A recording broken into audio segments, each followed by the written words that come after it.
Okay, hello everyone. Welcome to this week's edition of the Coaches Timeout. I am joined today by Keesha Danso-Dapaah. Hi Keesha, how are you doing? Good, how are you? Thank you for having me. I'm great. Thank you for joining us today. We're really excited about this. And before we get started, I want to introduce Keesha and tell you a little bit more about her. So Keesha has been coaching for Sheridan Bruins for 2 years. Keesha works at Nike as a sports marketing specialist. Keesha was also a Division I track and field and cross-country athlete. She attended both Florida State University and the University of Buffalo. I know, quite the resume. So without further ado, I want to get into some questions, Keesha. And the first question I have for you is, how are you dealing with being away from sports, and how are the athletes responding? Man, this is something that is unheard of, like unprecedented times. I've never had a moment in my life without sport, so it's been difficult to say the least. But all we can do is be there for each other. I've been trying to use this time to motivate our athletes. They've been a little dejected, but it's allowing them to get together and still keep that social aspect of sport. Like social distancing, no more than 2 or 3 people in a group. Like, I think they're out doing their thing. But this is crazy times. Crazy times, you can only keep your head up, but sport being away is definitely a weird feeling and it's just weird. I miss it, our athletes miss it, and I can't wait for it to come back when or if that happens. Well, when it will happen, we know we have to believe. Yep. The if part we have to remove, but the when exactly, oh gosh, that's anybody's guess. And I'm with you. It's been really tough. I look forward to working with coaches like yourself and the players, especially cross-country athletes. They're awesome. They're one of my favorites. I say it all the time. They're just such amazing people, wonderful, just wonderful human beings, and I miss being around them. So I'm with you on that.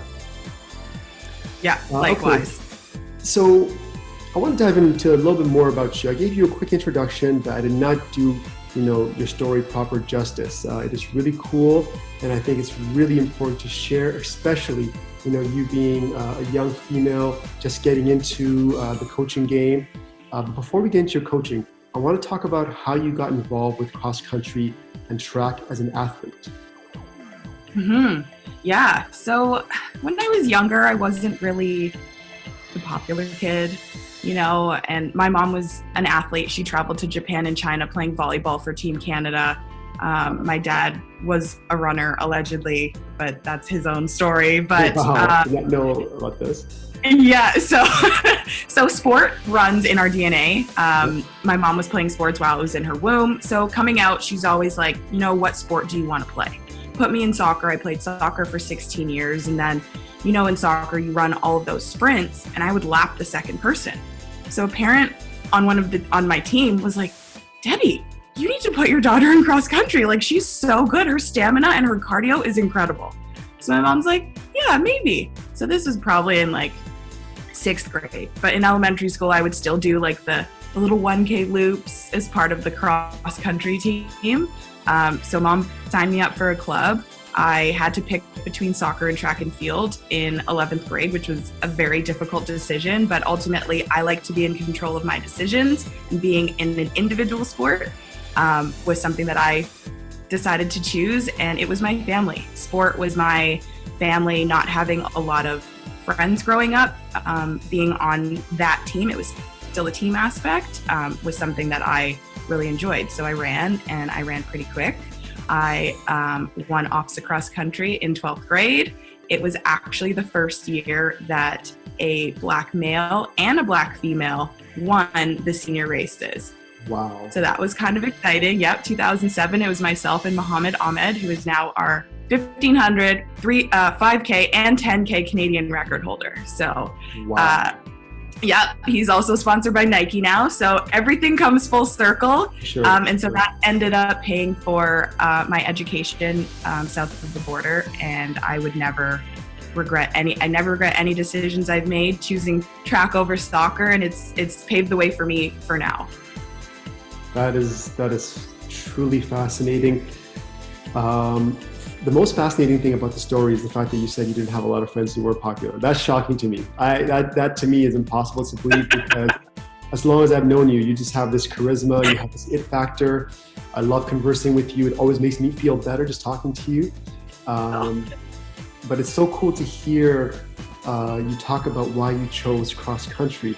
The individual aspect, you didn't want to rely on anybody. You were like, you know what, if I'm going to win or lose, it's going to be because of me. And we have this conversation, when I say we, I mean in other circles, in basketball circles, about how oftentimes you have, when you're coaching teams, you have certain players that should have been playing individual sports. 100%. Team sports aren't for them, but they just didn't have that awareness to make that decision because they struggle with that aspect of understanding, working together, how you're part of the team, how to buy in. There's sacrifices you have to make as a team player. As an individual athlete, nope, it's all on you. Winning or losing, you get all the accolades, but also if you lose, it's all on you. So it speaks to your just your character and just your personality. So that's really cool. So Florida State, Buffalo University, and then you came back to Canada and started a life here. Talk to me a little bit more about coaching now. So the second part, the transition from an athlete to now coaching. How did that happen and how'd you end up here at Sheridan? Yeah, oh my gosh. So the transition from athlete to post-athletics, I think for every student athlete is tough. It is an identity crisis. A lot of us only know ourselves as athletes. And so once that's taken away, it's really, really difficult to figure out what you're good at. So for me, once I came back from school, I had to figure out what I was good at other than running. Because, running was not going to pay my bills. It was just my way of just relaxing my mind. It was like a meditation for me. And so I had so many jobs. I worked on a cruise ship. I worked in a hotel. I worked at so many different places to figure out what Keesha, the person, was good at instead of Keesha, the runner. So while I was going to an interview, I actually got stuck in traffic and I went past my old track that I used to train at in my club for high school. And I was like, you know what? Let me see if my old coach is there. Stopped by, my old coach was there. He was coaching at Etobicoke Track Club. And so I stopped by, he's like, Keesha, oh my gosh, I haven't seen you in years. Would love for you to coach. It wasn't something that I immediately jumped on, I absolutely need to do that. He's like, you know what? I'll just let you sleep on it. He called me the next day and I said, absolutely. I needed somebody like me when I was younger. And so I figured what better way for me to give back to the community that gave me a community because I had no friends than to be that mentor, that confidant, that coach, that life leader for kids, And so that's kind of what I did. I mean, I was working on the side as well. So I kind of have always juggled coaching with something else. And so I got into coaching there. And then I ran into my high school coach who was the head coach of Sheridan last year, and he needed an assistant. So then it just transitioned seamlessly from a club to college. And I'm so thankful for my journey. It has not been easy. It has not been one seamless path, lots of ups and downs, but if you just keep your mind at something, then anything can happen. And now I'm here at Sheridan, head coach, and happier than ever. That's awesome, and we couldn't be happier. When Danny and I discussed the possibility, because I knew you before you started working here, and back to your comment about how sport runs in your family, obviously your brother is also a great athlete, one of my favorite people. He's a basketball player at Sheridan. So I knew you through that avenue, and when we discussed you, I was like, yes, Keesha, this would be the perfect person. And I'm going to now tie that into another comment you made about mentors and wanted to, you didn't have anybody to look up to or relate to, and then you wanted to be that person. And I want to talk about how do you feel any sense of responsibility or the fact that you are a female in the sporting industry, you are a female of color in the sporting industry, and there's not a lot of similar leaders out there. I mean, it's growing, but still, compared to the male leaders, there's a big disparity there. So talk about that and what that means to you. yeah, there is a huge disparity of women, never mind women of color, in the sports industry, not just cross country, but in coaching and leadership positions, like even in the business world. So I don't take it lightly. I am a trailblazer. I'm here paving that path so young girls of color can see me here as a leader and be like, oh my gosh, I can do that. You know, I'm happy to tell my story to anybody that wants to hear it. It is a heavy load to bear. However, I am absolutely excited to be doing this for women of color. I mean, girls drop out of sport a lot faster and a lot earlier than men do. And so we need to change that narrative, and having people like me in coaching positions, I hope, will change that a little bit, you know, to have women want to coach, have women go to high school in sport. A lot of girls drop out of sport before high school, which is crazy. Like right now, I think there's a study that says 64% of girls don't participate in sport. Like that's crazy to me. And so like with all of the stuff that's happening with social media and now the pandemic, I think sport is more important than ever right now, especially cross country. Cross country is so easy. You just put on a pair of shoes and go run. You can even walk. You know, you don't need 100% right. You don't need to worry about anything that's closed, or like cross country is literally the easiest sport to get into. And I definitely, like, going back to your question about being a woman of color, I don't take it lightly, and I'm so glad that this path has been chosen for me and I chose it for myself. Absolutely. That's a wonderful answer. And before we started the interview today, we were having a little discussion kind of off wax, you know, about this topic. And I was telling you about how when we were hiring and looking for a female assistant coach for the women's basketball team, how difficult it was. And that's one of the reasons why one of the philosophies of our athletics department is, you know, to push, women in sports, because each of our teams has a male and a female team. We know the challenges, but we have to take them on. If we just give in and say, oh yeah, well, you know, girls just don't want to play sports anymore, so let's not have a women's basketball team or a volleyball team, then it's just going to perpetuate that issue that's been happening for so long. So that's why it's so important to make sure that we have people like you involved with sports, and then hopefully mentoring the future that will also want to emulate what you're doing, and we increase that population of, you know, females and people of color in the coaching ranks and even above, right? I also can relate to that, of course, in the same capacity. There's not a lot of people of color as you get higher up the chain, whether you go to the admin roles, the athletic director roles, you see less women, less people of color. So it's important for people like us to get involved and show others that, hey, look what we're doing. You can do this too. Come on in, right? And increase that diversity and exposure. So I love it. You're doing an amazing job. Like I said, you're a rising star. I can't wait to see, you know, your path and your progress and your growth. Thank you so much. It's so true. Like, seeing ourselves in a role is very important, especially for the younger generation. Yes. And so having people like a little girl who looks like me, who's maybe 10 years old, is like, oh, I see Keesha, she's doing this, so maybe I can do it. You know, and Absolutely. Hopefully that inspires. If I inspire one kid, my purpose has been achieved. Absolutely. Oh, I love it. Absolutely. Okay, so we've been talking about your coaches a little bit, so let me get a little bit more into that. Obviously, you're passionate about it. You love coaching. What is one of your favorite moments or feelings as a coach? What can you recall that really makes you feel good and validates why you got into coaching? Ooh, so there's a couple of things, and my mantra or my motto as a coach is it's more than sport. I'm here to coach you and help you achieve your running goals, but I'm also here to help you in life. I've been through a lot of things by my age, and so I actually had a kid who had never, like, their support system at home wasn't really good. So this wasn't at Sheridan, this was before.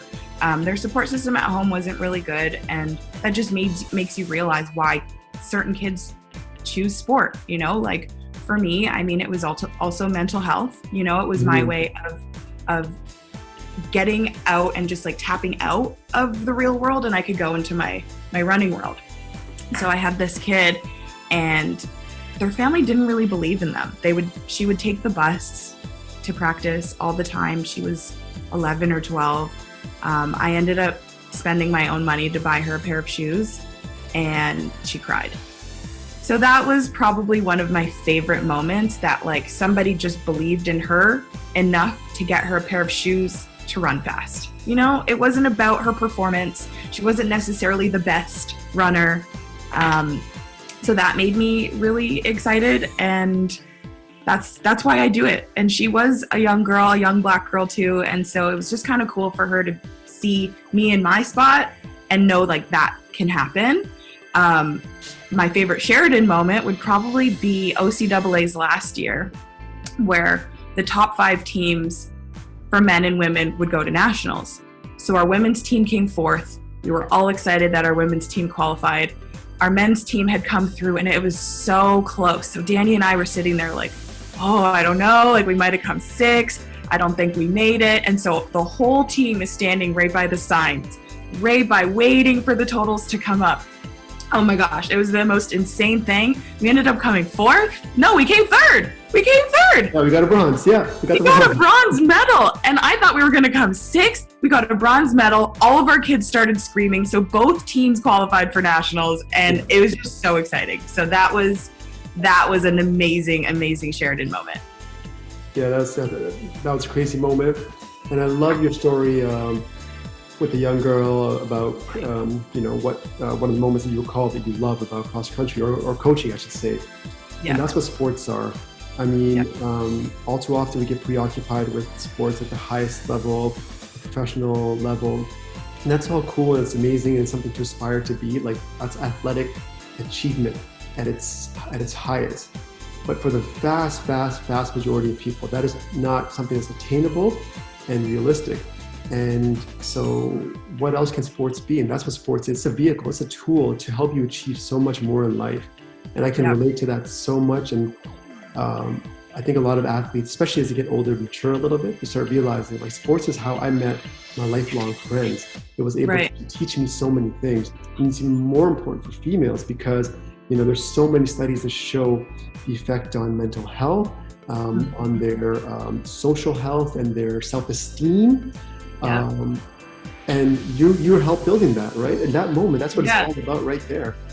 So I love that. An amazing story and very touching. Thank you for sharing that. Of course. Okay, so my final question for you is, what advice do you have to prospective athletes interested in varsity sports and cross country, to be specific? Yeah, I'd say my advice for any prospective students or athletes is to reach out to the coaches and get your name out there. Just say, hey coach, I'm out here. I enjoy running. Like, you don't have to be an OPSA champion for you to send an email. Just let them know that you're interested. If you've applied to Sheridan and you don't think you're fast enough, just send an email. Like, once we can have those organized practices, you'd be surprised.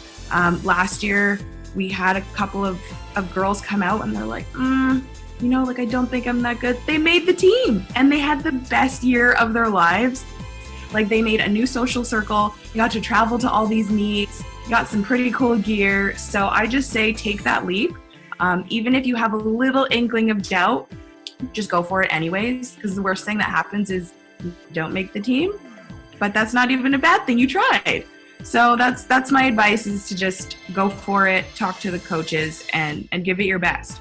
Another piece of advice is use this pandemic to your benefit. Cross country is something, like I said before, you don't need anything. You don't need to go to an indoor track. You don't need spikes. You just need a pair of running shoes and the road or the grass or a trail. And there's tons of spaces that are available as long as you're running on the right side of the road, that you can go out there and just get up. You can start training right now. What day is it today? October 29th. And you could be ready for next year's cross country season, even if you've never run cross country before. I love it. I love it. I love it. It's so true. Again, tying in life lessons, just go for it. And, to tie into your last comments also, it's all about, your mentality and how sport can help you in life. So that can be tied into anything, whether it's a job, whether it's something, a program that you think is going to be hard to get into. You got to go for it and try it. If you don't, you'll never know.